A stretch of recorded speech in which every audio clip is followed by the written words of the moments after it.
Prometheus found the request strange. Why would my dad need hair dye for a middle-aged date? But unfortunately, he had gone out without his phone. Meanwhile, his girlfriend called him. A co-worker told her that Prometheus had gone to the hotel. Hearing that, she instantly felt something was off. Julia was the first to arrive at the hotel, just as she dropped off her mother's things with the receptionist. She saw Prometheus walk in. Prometheus asked the receptionist which room his father was in. The receptionist refused to tell him, so he asked her to call his father's room instead. Without thinking much, she picked up the desk phone and dialed room 1206. Julia grew suspicious, wondering why Prometheus had come to a hotel in the middle of the day. So she quietly followed him upstairs.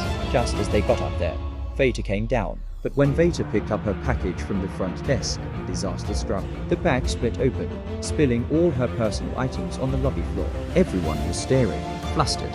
She quickly stuffed them back and while awkwardly explaining, middle-aged women can't always help themselves. Trying to save her image, she added, my specialty is elegance, you know. Meanwhile, Prometheus kept knocking on his father's door but got no answer. Julia asked what he was doing.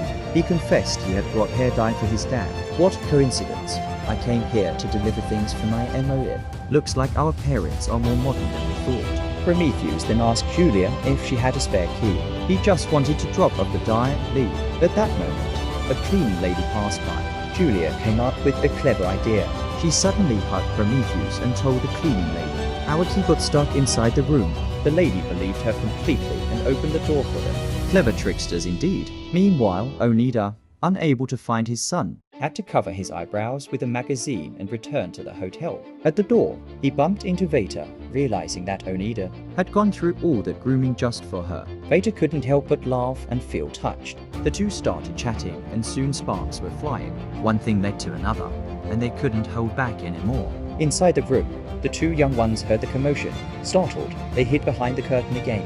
Influenced by the butterfly effect of their parents, they too began to feel their own emotions stir. Just as the four were fully absorbed in their tangled situations, Prometheus' girlfriend arrived at the hotel.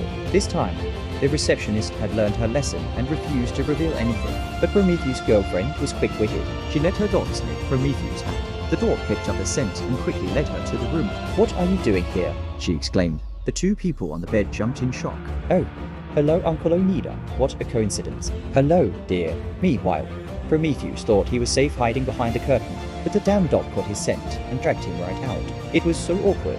There wasn't a hole deep enough to crawl into. Ah, hi. Hi. That dog sure was something.